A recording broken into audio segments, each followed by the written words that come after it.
ಇವತ್ತು ಸೋಮಣ್ಣ ಅವರು ಚುನಾವಣೆ ನಿಂತಾಗ ಹಲವಾರು ರೀತಿಯ ಗೊಂದಲಗಳಾಯಿತು. ಬಹಳ ಜನ ತುಮಕೂರು ಜಿಲ್ಲೆಯಲ್ಲಿ 2019 ಚುನಾವಣೆ ನಾವು ದೇವೇಗೌಡರಿಗೆ ಅನ್ಯಾಯ ಮಾಡಿದ್ದೇವೆ ಅಂತಕ್ಕಂಥ ಹಿನ್ನೆಲೆಯಲ್ಲಿ ನನ್ನ ಮೇಲೂ ಒತ್ತಡ ಹಾಕೋದಿಲ್ಲ, ಈ ಬಾರಿ ನೀವೇ ಬಂದು ನಿಲ್ಲಬೇಕು ಅಂತ ತುಂಬಾ ಜನ ಹೇಳಿದ್ರು.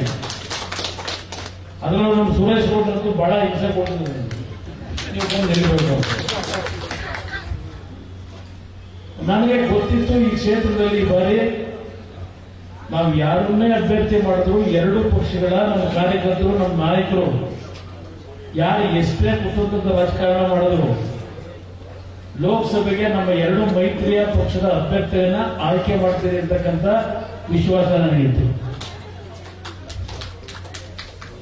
ಇವತ್ತು ಒಂದು ಹೊಸ ದಿಕ್ಕಿನ ರಾಜಕಾರಣ ತುಮಕೂರಿನಿಂದ ಪ್ರಾರಂಭ ಆಗುತ್ತೆ ಅಂತ ನಾನು ಹೇಳಿಕ್ ಬಯಸ್ತೇನೆ. 2006-7 ನಾನೇನೊಂದು ಬಿಜೆಪಿ ಮತ್ತು ಜೆಡಿಎಸ್ ನ ಸರ್ಕಾರವನ್ನು ರಚನೆ ಮಾಡತಕ್ಕಂಥ ಅನಿವಾರ್ಯ ಪರಿಸ್ಥಿತಿ ನನ್ನ ಪಾಲಿಗೆ ಬಂತು.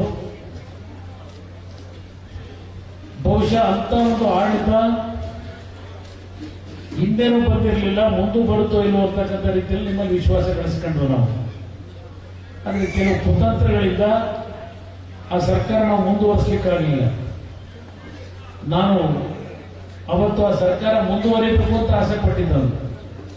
ಆದರೆ ನಾನು ಮಾಡದೇ ಇದ್ದಂಥ ತಪ್ಪಿಗೆ ಆ ತಪ್ಪಿನ ಶಿಕ್ಷೆಯನ್ನ ನನ್ನ ತಲೆ ಮೇಲೆ ಕಳೆದ 17 ವರ್ಷ ಒತ್ತು ಶ್ರಮಪಟ್ಟು ನಿಮ್ಮ ದುಡಿಮೆ ಮೇಲೆ ಇನ್ನೂ ಉಳಿದಿದ್ದೇನೆ. ಈ ರಾಜ್ಯದ ರಾಜಕಾರಣ ನಿಮ್ಮಿಂದ ನಾನು ಇಲ್ಲಿ ಉಳಿದಿದ್ದೇನೆ. ಏಕಾಗಿ ನಾನು ಹೋರಾಟ ಈಗ ಆಗ ಸಂದರ್ಭದಲ್ಲಿ ಪಕ್ಷದಲ್ಲಿದ್ದಂಥವ್ರು ಎಲ್ಲ ಮಹಾನ್ ನಾಯಕರುಗಳೆಲ್ಲ ಒಂದೊಂದು ಹಂತದಲ್ಲಿ ಏನೇನೋ ಅವರವ್ರದೇ ಆದಂಥ ಕಾರಣ ಹೇಳ್ಕೊಂಡು ಬಿಟ್ಟೋದಂತೂ ಮುಗಿದೋಯ್ತು. ಇವತ್ತು 2ನೇ ಅಧ್ಯಾಯ ಬಿಜೆಪಿಯ ಮತ್ತು ಜೆಡಿಎಸ್ನ ಒಂದು ಮೈತ್ರಿಯಿಂದ ಕರ್ನಾಟಕ ರಾಜ್ಯದಲ್ಲಿ ಪ್ರಾರಂಭ ಆಗಿದೆ ಅಂತಕ್ಕಂಥದ್ದು ನಾನು ವೃತ್ತಿಯಲ್ಲಿ ಇಟ್ಕೊಂಡಿದ್ದೇನೆ. 2ನೇ ಅಧ್ಯಾಯ ನಮ್ಮ ರಾಜಕೀಯ ಜೀವನದಲ್ಲಿ. ಇವತ್ತು ಪ್ರಧಾನಮಂತ್ರಿಗಳು ಸನ್ಮಾನ್ಯ ದೇವೇಗೌಡರ ಮೇಲೆ ಇಟ್ಟಿರ್ತಕ್ಕಂಥ ಒಂದು ಅತ್ಯಂತ ವಿಶ್ವಾಸ,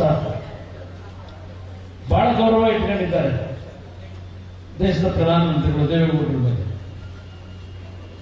ಆ ಒಂದು ವಿಶ್ವಾಸ ಇರ್ಬೋದು, ಗೌರವ ಇರ್ಬೋದು, ಅದರ ಜೊತೆಗೆ ನಮ್ಮ ಹಳೆ ಕರ್ನಾಟಕದಲ್ಲಿ ಮೊದಲನೇ ಹಂತದಲ್ಲಿ ನಡೆದಂತ ಚುನಾವಣೆ 14 ಸ್ಥಾನದಲ್ಲಿ 12 ಸ್ಥಾನವನ್ನು ಗೆಲ್ಲಿಸಿಕೊಟ್ಟಂತ ಪುಣ್ಯಾತ್ಮ ಕಾರ್ಯಕರ್ತ ಬಂಧುಗಳು ಜೆಡಿಎಸ್ ಬಿಜೆಪಿಯಿಂದ ಈ ಭಾಗದಲ್ಲಿ ಶ್ರಮ ಹಾಕಿದೆ. ಈ ಒಂದು ನಿಮ್ಮ ಶ್ರಮ ಇವತ್ತು ನಾನು ಕೇಂದ್ರದಲ್ಲಿ ಮಂತ್ರಿ ಆಗ್ತಕ್ಕಂಥ ಅವಕಾಶ ದೊರಕಿರ್ತಕ್ಕಂಥದ್ದೇನಿದೆ.